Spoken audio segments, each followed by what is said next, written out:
Bloomberg Audio Studios. Podcasts, radio, news. I'm Hannah Elliott. And I'm Matt Miller. This is Hot Pursuit.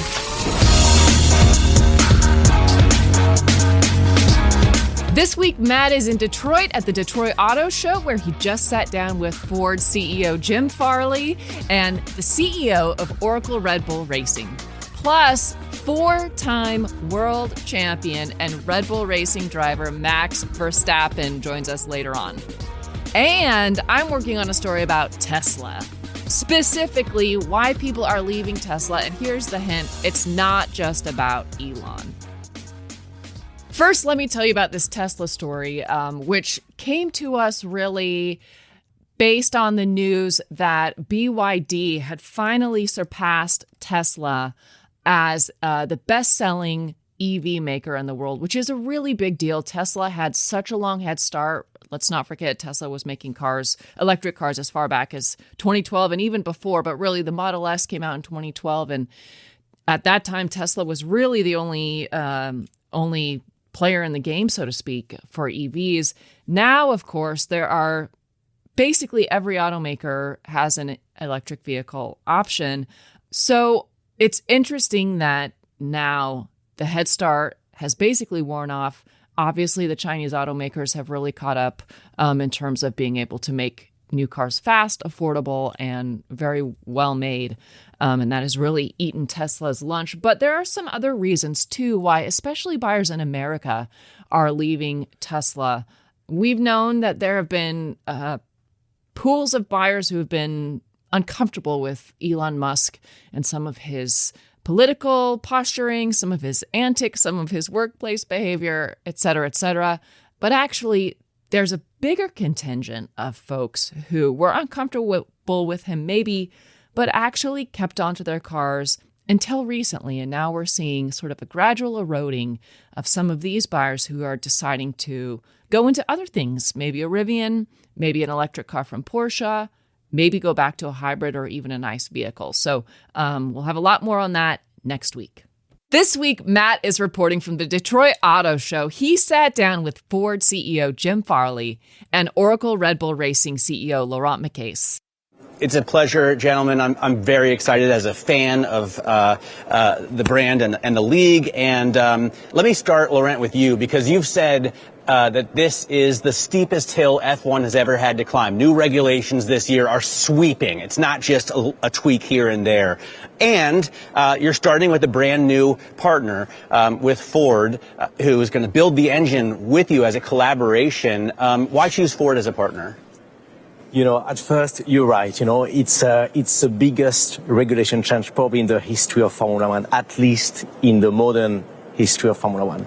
And it's also on that very same year that we chose the, let me say, crazy challenge to go and build our own power unit. And if you do that, you want to partner with the best. And we are in a lucky position where we have managed to strike this strategic technical partnership with Ford in this crazy adventure of building from absolutely zero our own power unit, and we go together in these new regulations. Jim, for you, this must be exciting because you've built, honestly, a new legacy for Ford in terms of racing. I mean, on the one hand, you've got the new industrialized America here. On the other hand, you're going back to Le Mans with a hypercar in a couple of years. You're essentially doing DFV 2.0, right? Yes, this is like the Cosworth of old. Why do you, when you're talking to Bill Ford, when you're talking to the shareholders, how do you justify this spend and this, drive to go racing? Well, a couple things. First of all, the tech transfer, this sport that Laurent leads, this team that Laurent leads, leader in aerodynamics, predictive failure components, and software control, the hybrid system, high discharge batteries. These are all core capabilities that we need for the next 5 to 10 years as a company. So the tech transfer is very relevant for us, like maybe 4 valves or overhead cams were in the 60s, but the tech transfer is totally different today. Formula One is a complete digital sport. And that's where we're going as a company. Number one. Number two is, racing, especially in the off-road world, gives us credibility for customers that the product they buy has real capability that's been tested in a way that a brand who doesn't race can't say. And that's what Porsche and Ferrari knew for a long time, especially for us in the off-road world. This is really important. Racing is a fundamental part of our company's business because to beat all the great off-road brands and to establish ourselves, now we're 2x Jeep sales in the U.S., to keep that going and keep growing the off-road brand. Off-road racing in Dakar, Baja is where our customers will say, hey, that Ford has the real deal. It's the real deal. It's not a poser product. So racing is integral into our credibility as a company. And you've obviously got a deep, rich history there, and you're bringing your software and battery technology, those capabilities to Red Bull Racing. But for you, Laurent, this is a whole new thing, right? Building the engine. I know you're getting a lot of help from Ford. What are they helping you with on the fuel side? Look, they've been helping us on many different topics, and that list of topics is expanding every day. But let me give you a couple of practical examples. Jim's team have unique advanced manufacturing capabilities that we use to produce some of the most critical part of our engine. And not only they're able to manufacture these parts for us, but also they do it in less time than we would do otherwise. And that gives us a crucial, our business is a time to market business. We call it a time to race business. And when we are able to manufacture complex components in a shorter amount of time at this incredible level of quality that we are looking for, that's a key competitive advantage. Especially since I think you've said you gave up some time focused on last year's car, so you're in a hurry to make sure that this year, this new car, when Max gets in it in Bahrain, right, that it's a winner and not a learning moment. How do you make sure that you're winning straight out of the gate? You will have to bear with us a little bit. The scale of the challenge is monumental. We have started to design and build these engines in what was a field. We've made the factory, we've bought the dyno, we've put together an unbelievable group of people and group of partners, such as Jim and his team. And it will be foolish and naive to think that from the first day, you are going to be at the same level than people that have been doing it for 90 years. So bear with us. It will give us a few sleepless nights. It will give us a few headaches. We feel we have the right people, the right tools, the right spirit across what Red Bull means and what Ford means.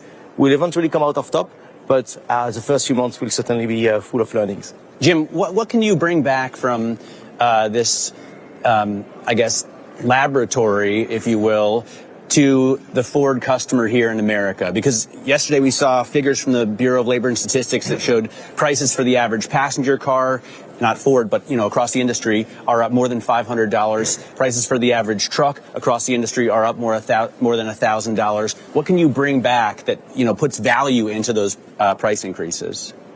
Well, Matt, I think Laurent said it really well. If there was an initial premise of what those transfer technologies would be to help the company, but what we're learning working with him over the last several years is actually that list is growing and it's more diverse than we thought. Of course, we thought it was aero and high discharge batteries for performance hybrids. Well, now it turns out performance hybrids are really important for the company. 25% of F-150 is now hybrid sales. People are buying it because of Pro Power on board, not just because of efficiency. And every day, honestly, the list of things that we can take from the effort with Laurent and his team, because the sport is so hard and the time pressure is so high, that list is getting longer every day. I could give you a long list, and most of the value that we're seeing on the tech transfer side are things that we didn't even have on the list when we started 4 years ago. It's a long list, but I would say that the real signature for me, is really the software. The control software for the hybrid system, predictive failure components, these are the essence of the new software-defined vehicle globally. To beat China, and they are really good, we need these capabilities from Formula One. and we can put him right in a transit van. He can help us with the, language models and the logic of predictive failure for a component on a Formula One race. We can use that same know-how, hopefully, to help our customers in a transit know that something's going to break way before it breaks. And that's the same capability he has to deliver for Max. This is really the cool part of Formula One. It is such a high-pressure, high-tech sport that actually the list of value, like lubrication, it's just going to keep getting longer. Laurent, the president of the United States was with Jim a couple of days ago here touring their plants. As the U.S. turns more inward, it's interesting that you're participating in this sort of global sport, right? We've just learned of new visa restrictions on people from many nations, including Brazil. Do you find it harder to get people in to Miami, to Las Vegas, to Austin? I know there have been problems already holding up gear at the border. Really, it's not an issue today. We are a global sport, as you have said. We are enjoying racing in pretty much every part of the world, or nearly every part of the world. We have incredible logistic capabilities, which is also something that we are brainstorming and exchanging with Jim and his team, and these teams together with the help of Formula One makes it very, very smooth to go around, and we back-to-back races from the US to the opposite side of the globe without any issue. So, it's a privilege that the sport have as a global sport to be able to move around very freely. Jim, how are your discussions with President Trump? I know that you have pointed out in the past that the tariffs, as they're set up now, as they're designed, put you at a disadvantage to somebody, even an American auto manufacturer that produces in South Korea or Japan. For sure. Have you had a chance to talk with the president? Have you made any progress in getting maybe carve-outs? We're really encouraged. I mean, look, Ford is the most American car company. We produce the most hourly workers. We export the most. And so the administration's been great to work with. They always answer the phone. But there's a long list of things we got to work through. I think we've made progress on mitigating some of the tariffs, but we have more work to do. For us, we have a high exposure to aluminum, for example. The EPA changes are really welcome, frankly, and we're seeing that play out really in our business. Part of the reasons why our valuation is increasing is because people understand we can build more profitable vehicles now, and that's more employment in the U.S. But there's a long list. We got the USMCA coming up. Very important negotiation for Ford. We need to change USMCA, but we built our entire vehicle business as an industry between Canada, Mexico, and the U.S. We have to get this revised, but it'll be very important. I think continue to work with the administration on tariffs, how we handle the China. If you look at what's happening in Europe right now, in the UK, the Chinese are now quickly almost 10% of the marketplace. In electric cars, even higher. They pose a lot of threat to labor locally. They have huge subsidies from the government that they're exporting. As a country, we need to decide what is a fair playing field from a cost. How do we handle, these vehicles? If we're scared of a balloon, you can imagine a car with 10 cameras that can drive itself. Yeah. These are incredibly sophisticated technologies, and when we deploy that in China, it has to be approved by their Defense Department because those vehicles can be guided into all sorts of things. Well, we need the same, we have a good starting point for that philosophy of the ITC of the vehicle, the digital footprint. Now we have to, make sense of that for the China threat. I know that the president talked about that during his visit at the Economic Club. How do we handle Chinese cars? Now, his personal opinion was we should let them into the U.S., but maybe. I think we need to work through that as a company and as a country. I think there's always a lot of big topics for the car industry because it's so important for our country. Well, we'll be covering all of those here in Detroit with you, Jim, and you, Laurent. Thank you so much for joining us. And that was Matt Miller coming to you from the Detroit Auto Show. Coming up, Oracle Red Bull Racing driver Max Verstappen, you might have heard of him, joins us. I'm Hannah Elliott. This is Hot Pursuit.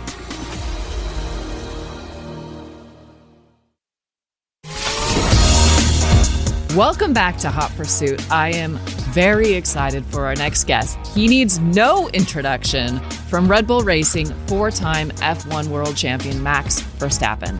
He spoke with our Matt Miller. Max, the second half of last season was about as exciting as they get. You were at a 104-point deficit, but ended up only missing out by 2 points in the last race. How did it feel to you? Just take it race by race, to be honest. We had a bit of a tough, first half with some good moments and some bad moments, and a bit of a tough start. But second half was a lot more enjoyable. Also on the team side, you start to feel more comfortable, confident when things are going well. Of course, even in the second half, we had a few tough races, but overall, way more competitive. And I think it's always nicer to end the season like that. I mean, it was a great way to end, even if you didn't win the ultimate championship. But I can't imagine working that hard with that set of tools and then having to switch to a completely new set of tools this year in this most serious rule change that Formula One has had, at least in my memory. Yeah, but I mean, that even heading into that season, right? So it's not like it comes as a shock. The team is prepared for that. And it's also a bit of a new challenge. I mean, I enjoyed the cars the last 3 years, but at the same time, sometimes, it doesn't hurt to have a bit of a change. It can also really upset, of course, the grid. You don't know. So, we'll see how that goes. How do you think the rule changes are going to benefit you as opposed to the rest of the group? I honestly have no idea. I haven't even done that many laps in the simulator, so for me, I'll just see what happens when I sit in the car. I think what is always very important as a driver is that you can adapt quickly to the situation that you're in.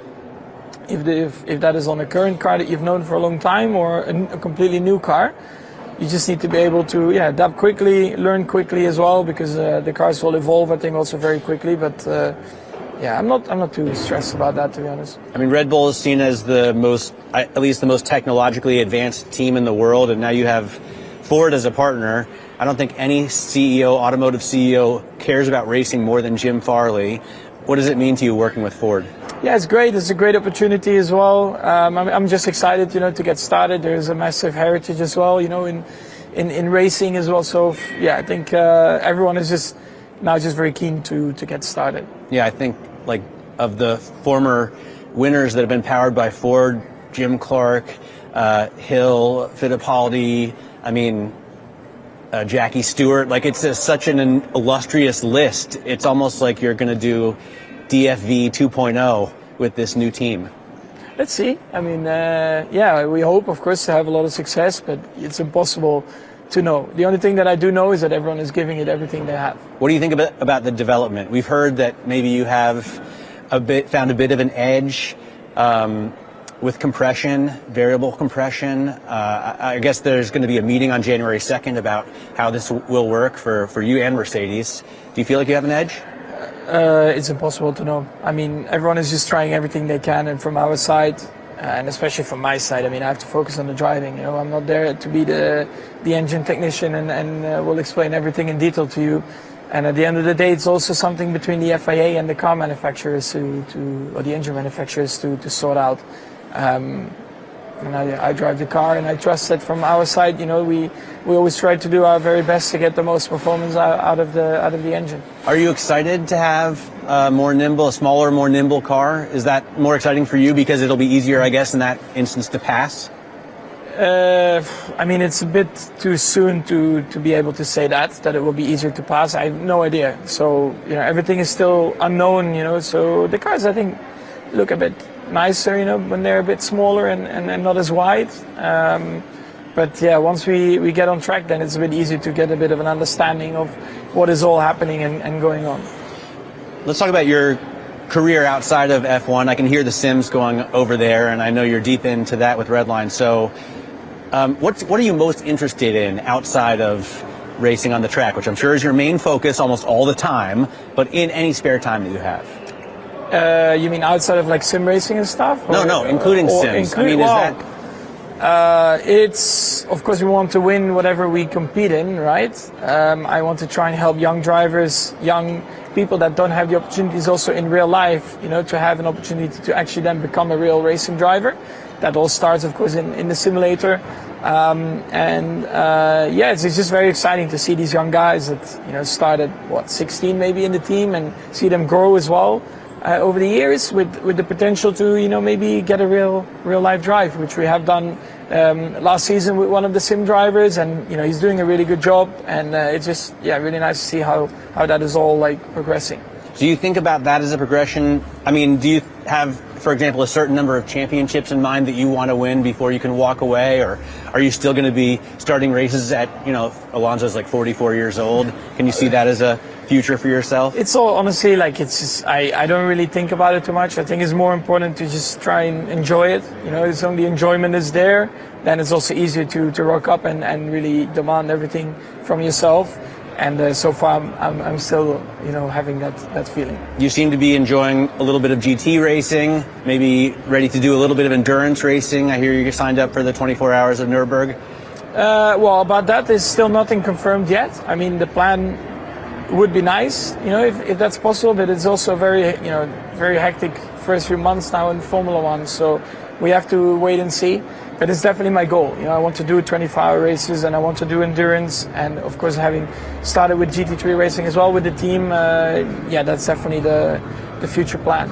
Are you just aiming for an outright win at Le Mans, or do you think about, for example, the Triple Crown? Is that something that enters the picture? Triple Crown, not so much for me personally. I would love to do Le Mans. Naturally, if you do it, you want to try and win it. Our thanks to four-time F1 world champion, have I said it enough? Max Verstappen, and of course our own Matt Miller.